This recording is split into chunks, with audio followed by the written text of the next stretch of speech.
Hey everyone, welcome to Be the Change. My name is Lily Mott, and today I'm going to be talking about how change starts at home.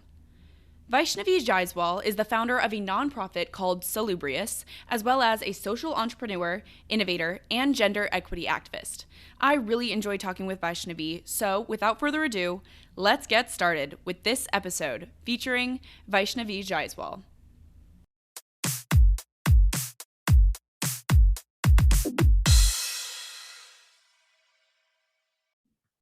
Hi, my name is Vaishnavi Jaiswal. I am 16 years old, a 12th grader from Gorakhpur, India. I'm also a social entrepreneur, innovator, and gender equity and diversity activist. And I'm really passionate about leveraging science and technology to create social change. When I was aiming to end gender barriers and stereotypes in male dominated fields from very personal stories of mine, which I would love to touch about as well.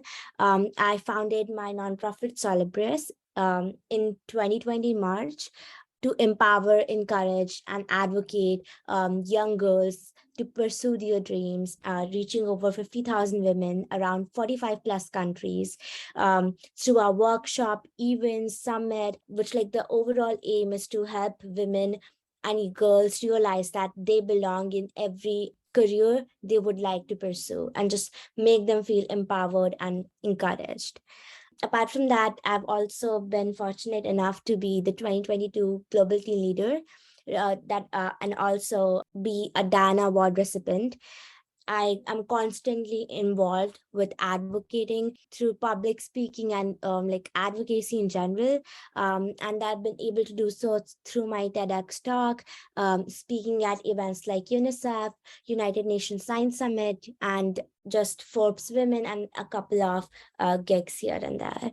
And yeah, so my overall aim has been to contribute to the cause of gender equity, to contribute to the cause of youth advocacy, and just a seat for everyone that deserves. That is a great start, and I'm really looking forward to learning more about all of this work that you're doing.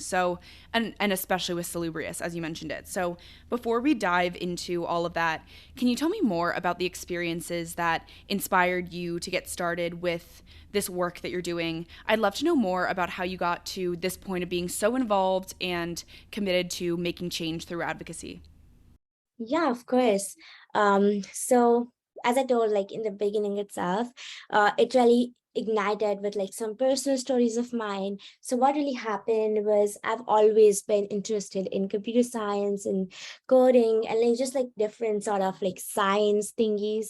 But I really didn't see it as a career field because I wasn't sure if I would able to pursue this. If I am competent enough to move forward with this as my future career because of the representation in mainstream media, in my books, in basically everywhere. All I knew, tech is for white and Asian men, and girls like me do not belong to this industry.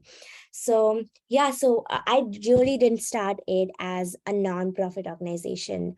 I started it as a blog and a more of a social media page where I presented stories of different women, reached out to them, took their interview, and published it on my blog. And then soon enough, we started having free workshops for girls who wanted to learn coding, and then later on financial literacy and other important things like self-development, taboo considered topics like menstruation and sex education. So yeah, it really began as a blog to having workshops, and then we also have a flagship program, which is the Leadership Summit, where we invite 10 to 15 women.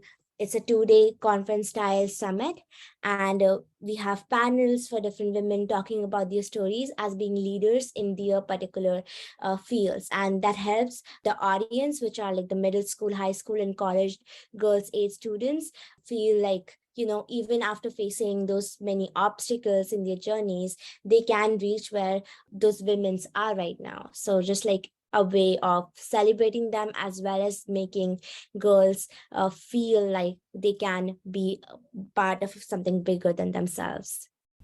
Yeah, definitely. And that's so cool because it seems like you were able to take an idea of something that you wanted in your own life and then kind of create it for yourself and provide those opportunities for other young women and girls to take advantage of. So, along those lines, as you're discussing working with young women, what advice would you most like to share with your younger self? Is there anything that you wish you could have told yourself as you were developing Salubrious and getting started with your advocacy work? Yeah, that's a great question because I've definitely learned so much about, just not about like, how things work as a startup, as a nonprofit, but also so much about myself. And, starting early at the age of like 14 was like it was challenging, but originally and till now, I'm so passionate about it that, even there's some hurdles and obstacles, but I still feel passionate and I still keep on going. So I will definitely give like numerous advice to my younger self. And I would be that change might take time. You don't have to be like super anxious about it. Originally when I started, um when I wasn't able to feel like, I'm able to make an impact in a girl's life through my blog. So that's why we really grew up to workshops so that we can also educate them about what we are advocating, right? So yeah, so like always, it has always been like I've always been taking this pressure upon myself to sort of like make a larger impact. So I just want to remind myself that that's something you are not up for, and it does not happens like that. If you really want to like see a change, just like be consistent. But you do not have to take yourself up for that. You don't have to burn yourself down for that, but do as much as you feel like passionate about it, because again, going back to like I started because I felt passionate, and I do as much as I can till the point I don't feel like this is a work, because this is something I really am like a change that I really want to create. That's great advice. And I'm hopeful that other young girls who may be listening to this and they may have similar feelings or ideas, I hope that they hear this advice and they take it to heart. Sorry for cutting you off. Just one thing. If you want to like really seek something from this story, like mine, when I really didn't start as a nonprofit, is something like that. My idea was not fully framed to start a nonprofit. So if even if it's like your idea, you want to start something big, it could be a business, it could be like writing a book or something. So sometimes ideas do not have to come out like fully framed, and they can become clear as much like you start working on them. So like don't worry about the ideas being like, the business model being the perfect business model. Like once you pitched it, it does not have to be like that. So just take your time, and let's see the process like where it takes you. I think that's also great advice because changing course or starting with an entirely new project are also options, and you really don't have to have your mind fully made up about how you're going to make a difference. That can definitely develop over time. So, I would love to know, with the work that you're doing, what are some of the changes that you would like to see in the future?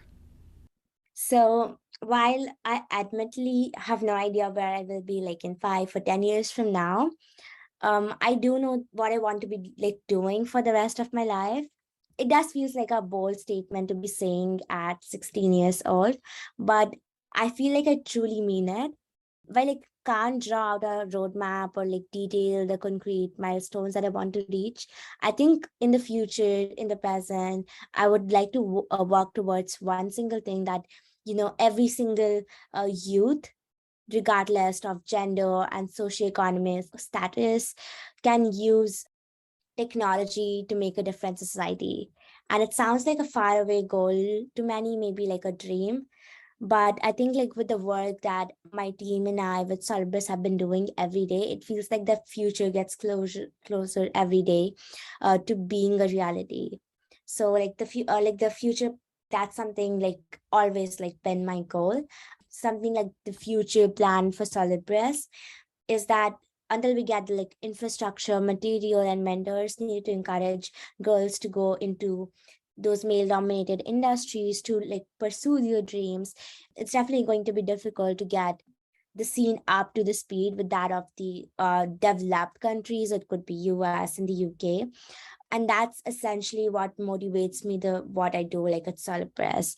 So also like in Solibus we often get asked, so okay, when does the work stop? If it's like when it's 50-50, it's if it's like, if in a business industry the ratio is like 50% business owners are women and 50% business owners are men, or like in the tech industry, if like the same scenario happens, if that's when the people at Solibus will get satisfied.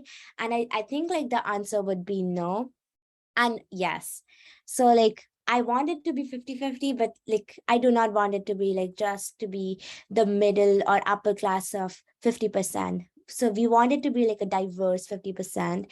And I think we'll only get that with the right infrastructure, right curriculum, right resources, right teacher training. So it's like a lot of different puzzle pieces that need to come together. But I know that for sure what I want is diversity in what I do. I think that diversity in what you do point is so interesting. And I think that's a great way to phrase it because there won't be a stopping point necessarily when it comes to gender equity. And there isn't really a clear goal for everyone with that issue. So I think striving for diversity in what you do is a really well phrased way to put that. So thank you for sharing that. I have one more question for you. Lots of young people want to create change, but they may not know where to get started. Do you have any advice for those people who may be listening? Yeah, that's definitely true. Even I see, my peers and like, when I started off, so like coming from like a resource deprived community, so there wasn't something like that available in my society itself. And when I started off, I had no idea of what I'm doing, leave it to everyone else around me, like the adults around me. So like they definitely had a long phase throughout until and unless I sat down to fully explain this, what is actually happening behind the scenes, right? So I think like in particular, how do you want to start it? It really, really depends on what what made you even start. So so like again, coming back to, if sometimes you want to see a change but you don't want to like start a nonprofit or like start a campaign, you want to be a part of campaign, you want to be part of like some change, and that's totally fine. Sometimes you don't see any resource, and that's why you want to start your own change or your own your own campaign or something. So and that was something in my case as well. When I saw like no particular organization working around me for this cause, I started to work on that. So yeah, so if you are really passionate about change, I think like very key step could be something like it could be volunteering at something similar as like a cause that's something similar that supports your goal of reaching. It could be if you do not have like that access to physical volunteering, you can always online volunteer, you can spread word about it, you can advocate people about it. It could be as simple as putting up a social media story, or just in general spreading the word. Advocacy really starts from home within. So just like if you're planning to if you're seeing like in your community, let's say for example, yeah, if you see like stigma exists around mental health, so you sit down and you talk to your friends and you tell them that why is that negative stigma bad, and then you talk with others and like sort of like spread the word. So it does not have always to be like have these many people in your team, have these many funds, and this particular location.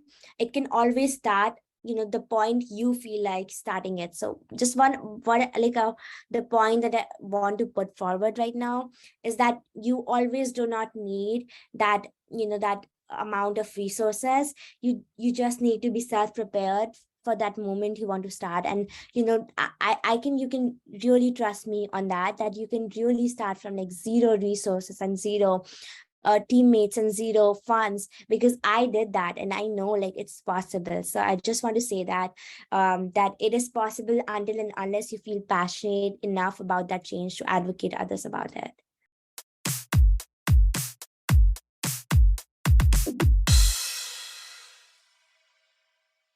I really enjoyed talking with Vaishnavi, and I think she's really being the change she wishes to see in the world. When she was growing up, she saw these issues in her community and her country, and she took it upon herself to create resources through her nonprofit for other young women like her. and she's now working to make the change that she wants to see. But for her, her entire story really started by identifying and learning about problems in her community. She came to learn about the gender disparity in many fields and recognize the lack of resources available to many young women to compete in those fields. So she created Salubrious so many other young women may not have to face the same challenges. Vaishnavi started small by recognizing problems in her life and her community, and she now runs an international nonprofit, which is a great example of how change starts at home.